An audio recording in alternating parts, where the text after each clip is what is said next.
Hoy, tanda! Magkasalubong ang kilay na lumapit si Dominica kay Javier. May pagdududa sa itsura nito. Anong nakain mo? At naisipan mong imbitahan ang mga manliligaw ni Kina? Akala ko ba, hindi ka sang-ayon sa plano namin? Masama bang pakiramdam mo ngayon? Ilang segundong seryosong pinagmasdan ni Javier si Dominica bago ito tugunin. I realize na tama nga kayo at malaking tulong nga ang plano nyo para mas palaguin natin ang ating kumpanya. I thought that maybe mas mainam na tulungan ko kayo. Ngumiti si Javier sa pamamagitan ng mata. Naningkit ang mga mata ni Dominica. Pinag-aaralan ang mukha ni Javier. Makalipas ng ilang saglit, ngumiti ito. That's good to hear. Mabuti naman at sa wakas, napagtanto mo na rin na tama ang gagawin namin para sa pamilya natin. Now tell me, what's your plan? Papupuntahin ba namin si Kina? No, don't bother. She's busy studying right now. Ako nang bahala rito. You can just sit and relax. Para man lang makabawi ako sa inyo. Nakangiting nagkatinginan sina Caroline at Dominica. Hindi nila inaasahang magbabago bigla ang desisyon ni Javier. Mas magiging mabisa ang kanilang plano kung si Javier mismo ang gumagawa niyon para sa kanila. Pero si Ferdinand naman, nakatitig lang ng husto sa mukha ni Javier. Hindi to kumbinsido sa kakaibang inaasta ng kanyang ama. Anong pinaplano ni Dad? Tanong nito sa isip. Lumipas ang ilang minuto, nagsidatingan pa ang ibang young masters. Umabot sila na mahigit 200, kaya halos mapuno magkabilang pasyo. Ang ilan sa kanila, mga bagong sali lang, simula nang malaman nilang umatras na si Ryle. Ano kaya nangyari kay Ryle? Tanong ng isa sa katabi nito. I heard natalo raw siya sa mga mano-manong laban ng isa sa mga manliligaw ni Miss Alanis. Even the other suitors, nagsiatrasa na din. Talaga? Dahil ba yun sa young master na nakatalo kay Ryle? Might be. Nagkibit balikat ito. They said na nagmula raw ang lalaking yun sa makapangyarihang pamilya. Wala silang sinabi. Specifically kung sang pamilya. I guess we can find out ourselves who could possibly that guy be. Hindi lang ang dalawang yun na nag-uusap. Ang maririnig sa kabuoang patio. Pinuno iyon ng bulungan ng iba-iba pang pare-parehas lang halos ang kanilang pinag-uusapan. Nahinto lang iyon ng isang kotse ang huminto sa may tapat ng fountain. Bumaba mula ron si Joey at nagmamadaling lumapit kay Javier. May pag-aalala sa mukha nito. Dad, meron tayong problema. Saglit itong huminto upang siguraduhin hindi maririnig ni na Dominica ang sinasabi niya. Hindi ko mahanap at makontak si Mr. Lawrence. Meron daw sumundo sa kanya. Kotse, sa La Fernanda kahapon. At hanggang ngayon hindi pa siya bumabalik. Bulong nito. Gulat na nandilat ang mga mata ni Javier at napatitig sa mukha ni Joey. Hindi ba alam ni Zeus na ngayon magsisimula ang paligsahan? Hindi ba naiparating ni Kina ang mensahe niya para dito? Napagdesisyon na niyang tawagan si Kina at tanungin ito tungkol doon.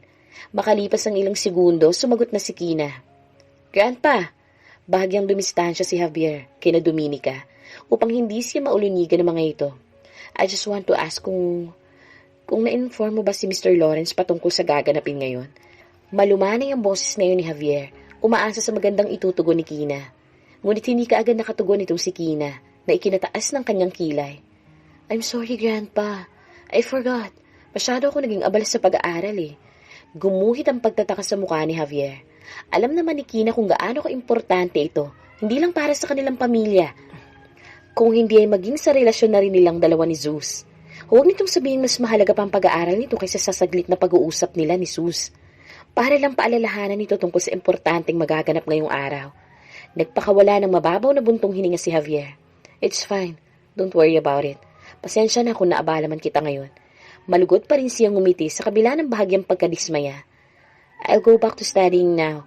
Wika lang ni Kina, bago pinatay ang tawag. Muling nagpakawala ng buntong hininga si Javier, bago pinagmasdan ng pagdagsa ng mga young masters. Hindi niya pwedeng simulan ng kompetisyon nang wala si Zeus. Hindi niya rin maaaring ikansela ito, lalo pat ang iba sa mga naririto nagmula pa sa malalayong lugar. Baka nga nanggaling pa sa ibang bansa ang iba sa kanila. Wala ka bang impormasyon kung nasan siya ngayon? Tanong niya kay Joey, kahit na alam niya ang itutugon nito. Umiling-iling lang si Joey. Nakangiting lumapit si Dominica sa kanila. Walang kaidiya-idiya sa dilemang kinakaharap ngayon ni Javier. Darling, are you planning to start a competition right now? Do you want us to help? Binalingan lang ng blankong tingin ni Javier si Dominica. Sa tinagal-tagal ng panahon, hindi niya matukoy kung kailan pa yon. At ngayon niya lang ulit narinig na tinawag siya nitong darling. Why don't you entertain them while we wait for the rest to come? May asikasuhin lang kami ni Joey. Pakiusap na wika niya pagkatapos ay peking umiti. Sure, no problem. Malambing pangiti ni Dominica na palihim na ikinairita ni Javier. Pagkatapos ay tumalikod. Nagtungo sila ni Joey sa kanyang opisina at sinubukang kontakin si Zeus, pero out of coverage ang cellphone nito. Ang may nangyaring masama ay malabo para kay Zeus, kaya ang posibilidad lang na kinaroroonan nito ngayon ay isang importanteng bagay. Marahil ay inutusan nito ni Duncan sa isang mahalagang misyon, o hindi kaya biglang nagkaroon ng problema ang pamilya Lawrence. Pero hindi pa rin makabuluhan para sa kanya kung bakit hindi nila ito makontak. What should we do now? Paano kung hindi makadalo si Mr. Lawrence? Tanong ni Joey na may pag-aalalang tono. We will wait. For now, hayaan muna natin si Mining sa pag-aasikaso sa kanila. Let's concentrate on finding Mr. Lawrence right now. Tanungin mo lahat ng pwede mong mapagtanungan. Determinadong sambit ni Javier. Nasa estado pa rin ng pinagsamang pagkamangha at pagkagulat si Zeus nang maupo siya. Kung gaanong kabilis ang reaksyon meron si Lucas, hindi nga malabong napipredikta lang nito ang susunod na gagawin ng kalaban sa loob ng mahigit na 10 segundo. Parang nalalaman nito ang hinaharap sa pagitan ng 10 at 44 na segundong pagitan. Kung babarilin man niya si Natalia sa susunod na 10 segundo, alam niya kung saan siya pupwesto, kaya madali lang para sa kanya na mailagan ng lahat ng atake ni Natalia. Pero, paanong meron siyang ganong klaseng abilidad? Ibig sabihin, he's a weird dragon, not a pure human. Putol ni Natalia sa kanya. Minana niya ang kakayahan niyang yun sa kanyang ina. His mother is a powerful dragon in our world. Sadly, namatay rin siya sa nangyaring gera. Gera? Singit na tanong ni Zeus. Hindi ka agad umimik si Natalia. Napakamot ito sa baba nito bago nagpatuloy. Yes, gera. Long story short, may mga demonyo nagka-interes sa Divine Maiden. At iyon ang naging simula ng gera. I don't want to waste my time explaining everything to you right now. Sa ikatlong stage ng iyong pagsasanay, malalaman mo rin ang lahat, including my real identity. So stop asking questions and let's get back to your training. Tila nagka-interes si Zeus sa kanyang mga nalalaman. Hindi na siya makapaghintay pa na malaman ang totoong detalye ng buhay na meron si Lucas sa dati nitong buhay. Tatayo na sana siya upang muling bumalik sa pag-iensayo nang makita niyang kunin ni Natalia ang cellphone nitong nakapaloob sa drawer ng mesa. Napakunot ang kanyang noo nang sinagot nito ang tawag. May signal ang cellphone ni Natalia. Tumaas ang isa nitong kilay na sinundan kaagad ng masamang ekspresyon ng muka. Got it. Ibinabari nito kaagad ang tawag. Teka, paano may signal ka sa lugar na to? Agad na usisa niya. Hindi nag-abala si Natalia na tugunin ang tanong niyang iyon. Sa halip, inis na hinilot ang sentido. Kina's family is quite irritating. Magkasalubong ang kilay na tumingin ito sa kanya. Sa tingin ko, kailangang ihinto muna natin ang iyong pagsasanay. Kailangan mo raw pumunta sa mansyon ng pamilya Alanis. I think inaasahan din ni Lord Javier na pupunta ka doon ngayon. You should have at least informed me bago tayo pumunta rito kahapon. Nagtaka si Susa kung anong tinutukoy ni Natalia. Bakit? Anong meron? Tanong niya lang. Nanatiling nakakunot ang kanyang noo. How come na wala kang ideya na ngayon magsisimula ang kompetisyon sa upper class? Akala ko ba sasali ka? Hindi ka ba na-inform? Maang na umiling-iling lang si Zeus. Ang alam niya sa susunod na buwan pa. Bakit biglaan naman atang binagong schedule? May problema ba ngayon ng pamilya Alanis? Magayos ka, we're heading back. Sasama ako sa'yo. Sasama? As in, sasama? Yes. Napansin ni Zeus na parang may gustong sabihin si Natalia. Pero ayaw lang nitong mag-abala. Marahil yan dahilan niyon ay kagustuhan nitong sumama sa kanya. 4:00 na ng hapon sila nang makarating ng village na kinaroroonan ng pamilya Alanis.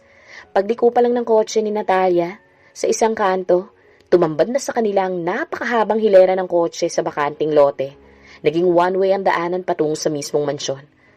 Bakit naisipan nilang baguhin ang schedule? Tanong ni Zeus. Literal para sa sarili, pero tinigon niya ni Natalia. Iyon ang hindi ko rin alam.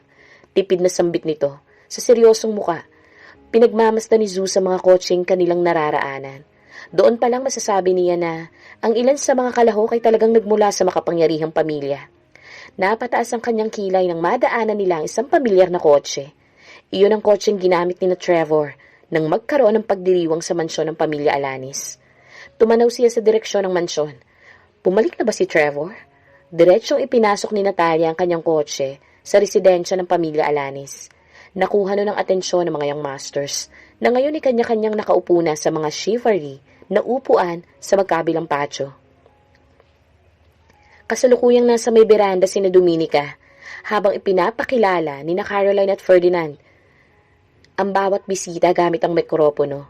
Napatayo mula sa pagkakaupo si Javier habang pilit na inaaninag kung sino nagmamaneho ng kotse. Ganon din ang ginawa ng iba. Meron pa bang young master na nahuling dumating? Huminto ang kotse sa tabi mismo ng kotse ni Joey. Unang bumaba si Natalia bago sumunod si Zeus. Agad na gumuhit ang pagkagalak sa mukha ni Javier nang makita si Zeus. Kabaliktaran naman noon na naging reaksyon ni Dominica at Caroline. Nagsimulang umingay ang paligid dahil sa bulungan. Kasabay ng pagkamangha nila sa presensya ni Natalia ay ang pagtataka kung sino ang lalaking kasama nito. Anong ginagawa rito ni Miss Colin? Inimbitahan ba siya ng pamilya Alanis? Tanong ng isa. She's so damn hot in person, ha? Hindi mapigil ang puri ng manang isa. Nakasuot si Natalia ng pulang slim fit na asymmetrical dress, kaya halos titig na titig sa kanyang lahat ng mga young masters. Nakalimutan nilang naparito sila upang umakyat ng ligaw kay Kina. Sa kabilang banda naman, nakasuot lang si Zeus ng simpleng pares ng t-shirt at maong na pantalon. Ang kanyang rubber shoes na suot, luma lang din, na ginagamit niya sa pag-ensayo. Who's that guy? Tauhan ba siya ni Miss McCollin? That's weird. Bakit si Miss McCollin na nagmamaneho ng kotse? Hindi ba dapat ang lalaking yan? Don't be silly.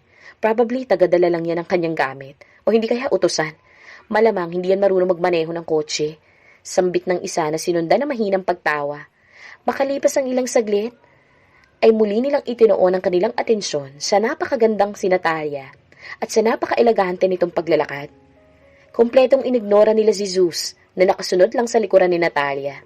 Sinubukan niyang isa-isahin tignan ng mga dumalong manliligaw at hinahanap ang isang pamilyar na itsura. Nandito ba talaga siya? Tanong niya sa isip na ang tinutukoy ay si Trevor. Nagtungo sila ng beranda at binati kaagad ng malugod ng ngiti si Javier. Nginitian niya ito pabalik, samantalang masayang sinalubong naman ni Dominica si Natalia. Miss McCollin, we're glad na naisipan niyo ulit bumisita. Maari ba naming malaman kung bakit kayo naparito? At dumungaw si Dominica sa likuran ni Natalia upang tignan si Zeus. Kung bakit kasama niyong lalaking yan? Mababatid sa ngiting meron si Dominica na hindi ito panatag sa presensya ni Zeus. Lalo pat alam nilang gusto rin itong sumali sa kompetisyon. Ganun pa man, binago ng husay ni Zeus sa martial arts ang tingin ni Dominica sa kanya. Kung dati minamaliit siya nito, ngayon ibahagya na itong nakakaramdam ng takot sa kanya. Tipid nang umiti si Natalia. Naparito ako dahil gusto ko ring makita ang magaganap na kompetisyon. Gusto kong malaman kung sino mga karapat-dapat para kay Kina. And as for Zeus, he's here because he is also taking part in the competition. Nagkatinginan sa isa't isa, hindi lang si Dominica at Caroline, kung hindi maging ang mga bisitang nakarinig sa sinabi ni Natalia. Mula sa unahan, umalo ng bulungan papuntang likuran. Seriously? Sasali raw ang lalaking yan? Gulat na bulalas nung isa. Yun ang pagkakasabi ni Miss McCollin. I wonder which family he came from. Marahil isa siyang kakilala ni Miss McCollin. Look at him. He doesn't look like from a wealthy family. That's true. Besides, sinabi naman ni na Lady Dominica na pwede namang sumali lahat sa kompetisyon. May estado man sa buhay o wala, as long as capable sa pagbuhay kay Miss Alanis. I know about that too. Nakakapagtaka lang na wala ni isa mang dumalo na hindi nagmula sa upper class, bukod sa lalaking yan. Natawa ang isang young master sa sinabi ng isa. Ang mas nakakapagtaka ay kung bakit tinangka niyang sumali kung alam naman niyang mga bigati ng kalaban niya. Sa tingin ba niya papasa siya sa panlasa ni Miss Alanis o sa buong pamilya Alanis?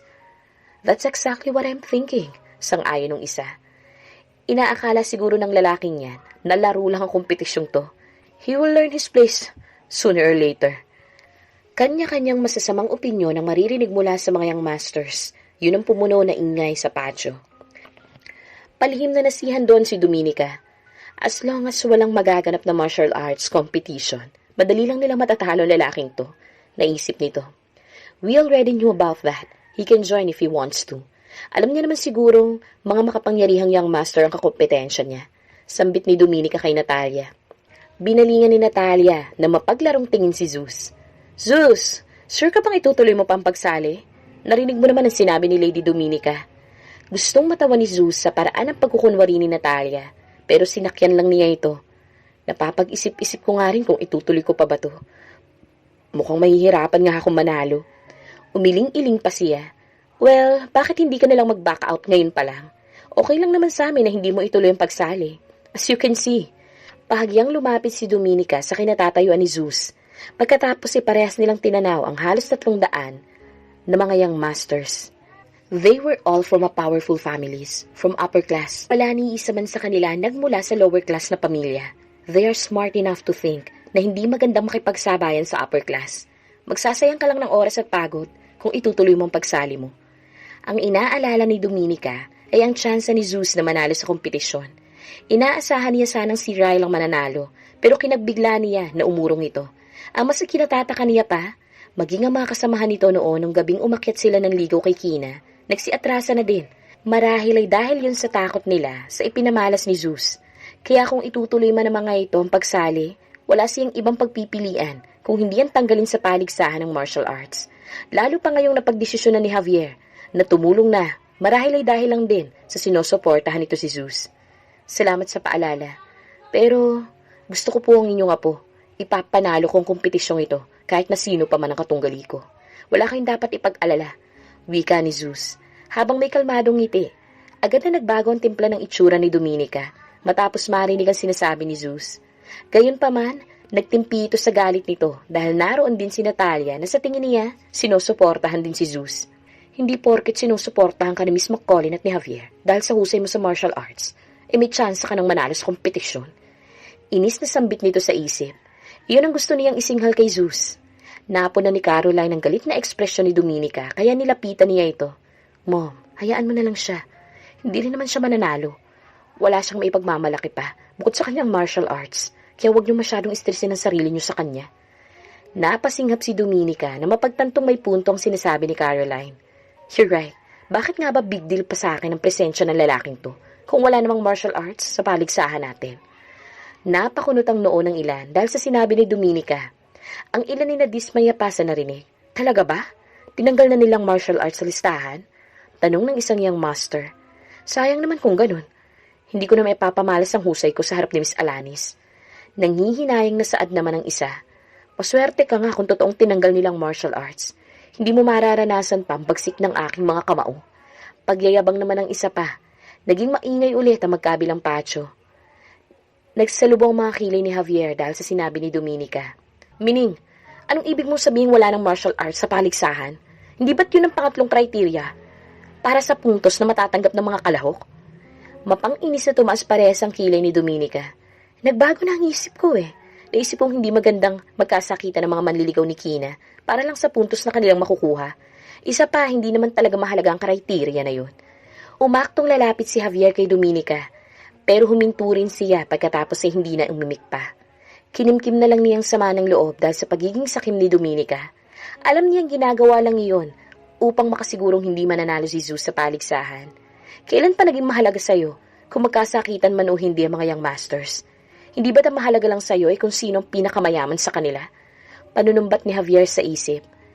Napakamot na lang sa ilong si Zeus. Tingin siguro ni Dominica, kahit tanggalin nilang martial arts sa paligsahan, wala na siyang tsansang manalo. Sa una't pangalawang kriteria pa lang, panalo na siya. Ikatlo sana ang martial arts sa listahan ng pagbabasehan ng puntos na si Javier lang din ang nagsuhestyon habang pumapangalwa naman ang estado sa buhay. Ang pangunahing kriteria, walang iba kung hindi ang puntos na ibibigay mismo ni Kina. Kampante siyang makukuha niya ang perpektong puntos doon. Pang-apat na puntos na ibibigay ng pamilya Alanis na hindi malabong baka siyang makakuha ng pinakamababa. Ang pinakahuling kriteria ay patungkol na sa ibang kakayahan. Ngayon tinanggal ng martial arts, wala siyang ideya kung anong ipapalit doon ni Dominica. Malamang sa malamang ay gagawin itong pangatlo, ang panghuli para bigyan niyo ng malaking puntos kung gano'n ito kakampanteng matatalo siya ng ibang young masters sa ibang kakayahan. Napatingin sila kay Natalia nang pumalatak ito. Hindi ba't unfair yun para sa kaibigan ko? I mean, the only thing he's good at is martial arts. Parang pinupuwersa nyo naman siyang hindi sumali sa kompetisyon na to. Sa tingin ko, nagiging bias kayo, Lady Dominica. Napatigagal si Dominica dahil sa kaibang hatid ng pagtitig ni Natalia. 2 beses na magkasunod itong napalunok bago nagsalita. No, Miss McCollin. Noon pa man, napag-usapan na namin na tanggalin ang martial arts sa kompetisyong to. Nakalimutan lang namin baguhin ang schedule. Kinagawa niyo naman akong bata, Lady Dominica. Mahinang natawa si Natalia. You like to force things, don't you? Well, it's fine though. Kampante naman kami ni Lord Javier na mananalo ang manok namin kahit na walang martial arts. Pare-parehas na natigilan si Dominica. Minsan na nilang narinig kung gaano kaprangka si Natalia at talagang sinasabi nito kung anong nasa isip nito. Gayon pa man, napapaisip siya sa sinasabi nitong mahilig siya sa pagpuwersa ng mga bagay-bagay na hindi niya maunawaan kung anong tinutukoy nito. Samantalang nagtataka naman ang mga young masters kung sino nga ba ang lalaking kasama ngayon ni Natalia at nakakakuha ito ng ganong suporta. Binanggit pa ni Natalia na kaibigan niya to. Kailan pa siya naging interesado makipagkaibigan sa isang miyembro ng lower class? Ganun ba siya kahusay sa martial arts upang makakuha siya ng atensyon? Parehas pa ni Miss McCollin at ni Lord Javier. Takang tanong ng isang young master. Tinugon ito ng katabi nito. I don't think so.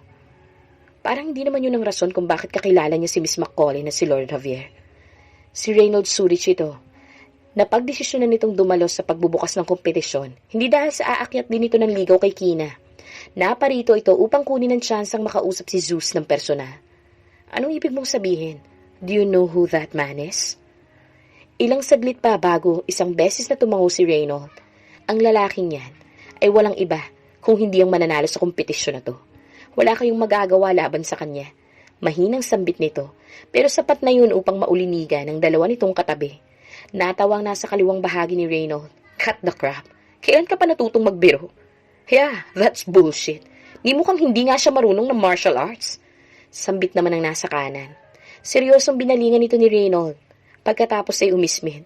That man, standing right over there, walang iba kung hindi ang minsan yun ang narinig at pinag-usapan.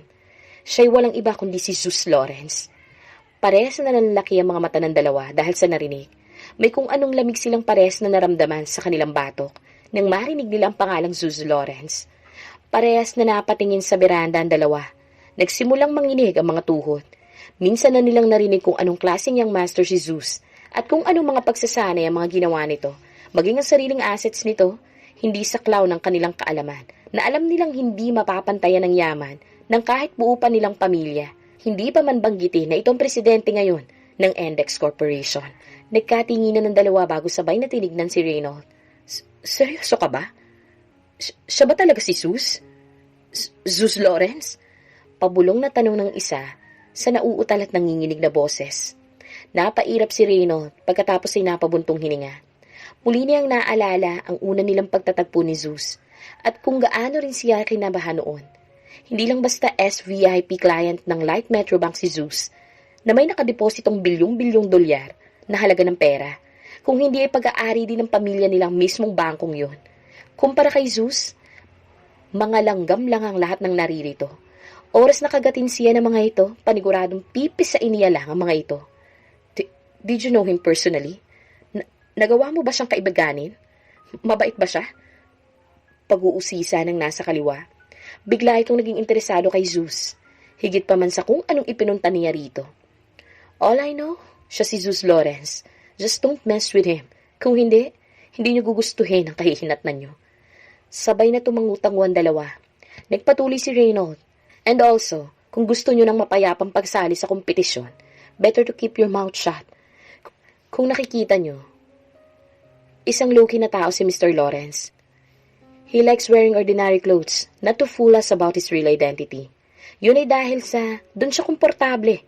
Besides, kailangan niyang itago ang kanyang identity sa pamilya Alanis. Dahil hindi sila kabilang sa upper class. Kaya kung ako sa inyo, sarili ninyo na lang ang nalaman niyo mula sa akin. Kakaintindihan ba tayo?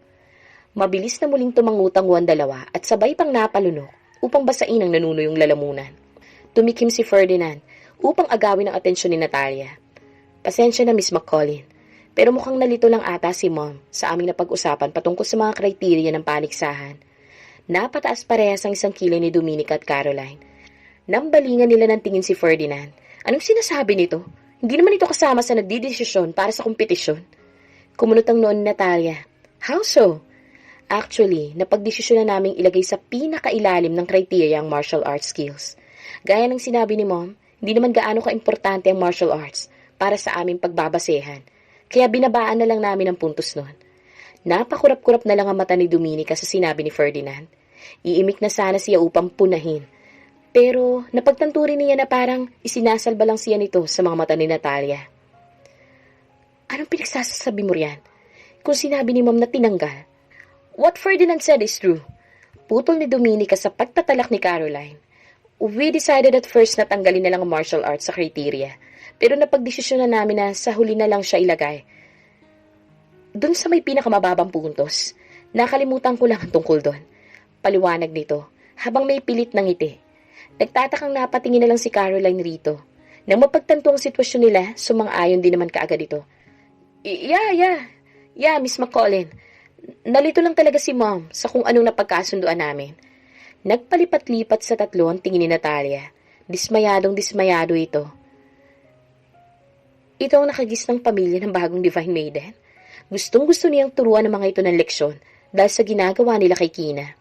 No big deal. Natural lang na nagkakamali mga tao.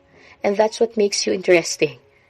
Nagkatinginan sila at makikita ang katanungan sa kanilang mga muka kung anong kahulugan sa sinabi ni Natalia. Samantalang si Zeus, na nauunawaan ng husto ang kahulugan nun, ay nagpipigil lang na matawa. Maya-maya lang lumabas na sa mansyon si Joey. Agad na nagliwanag ang mukha nito nang makita si Zeus. Pasimple lang itong bumati sa kanya ng bahagya, bago tuluyang lumapit kay Javier. Dad, handa na ang bulwagan. Hindi sila magkakasya lahat sa loob, kaya siguro gawin nating 3 session, ang hapunan with 20 minutes each group. Marahang tumangutango si Javier. Masama pa rin ang timpla ng mukha nito nang tignan nito si Dominica. Narinig mo naman ang sinabi ni Joey. Sa palagay ko ay pagpapatuloy na lang natin ito pagkatapos nila maghapunan. Sambit nito sa seryosong boses. Tinignan nito si Zeus. Mr. Lawrence, pwede ba kitang makausap sa opisina ko? Tumari ang ekspresyon ng mukha ni Dominica. Pag-uusapan na naman ba nila tungkol sa martial arts? Sa ganitong pagkakataon, talaga bang mas importante kay Javier ang sus na to kaysa sa ibang young masters? You said gusto mong tumulong. Bakit hindi na lang ikaw mag-asikas? Pwede ba akong sumama? Nahinturin ka agad ang pagtataray ni Dominica nang magsalita si Natalia. Kompletong natikom ang bibig nito. Talagang mas pinapaboran nila si Zeus, higit sa kanino pa man. Sure, Miss McCollin. You don't need to ask for my permission. Malugod na tugon ni Javier. Inignora lamang si Dominica. Kasunod si Joey, nagpunta mga ito sa opisina ni Javier. Iniwan ang inis na si Dominica. Direkta siyang nakatingin sa likurang figura ni Zeus. Pilit na hinahanap kung may makikita siyang kakaiba rito na dahilan ng pagiging malapit ni Javier dito. Kung may paraan lang sana upang makumbinsin nila si Zeus upang hindi na ito sumali sa kompetisyon, gagawin niya. Kahit na sigurado siyang wala itong syansang manalo laban sa ibang young masters. Hindi malabong makakuha pa rin ito ng mataas na puntos. Lalo pat nasa panig nito, hindi lang si Javier, kung hindi maging si Natalia. Makalipas ang ilang saglit, isang ideyang pumasok sa kanyang isip na sa tingin niya, sapat na upang umatras si Zeus sa kompetisyong to.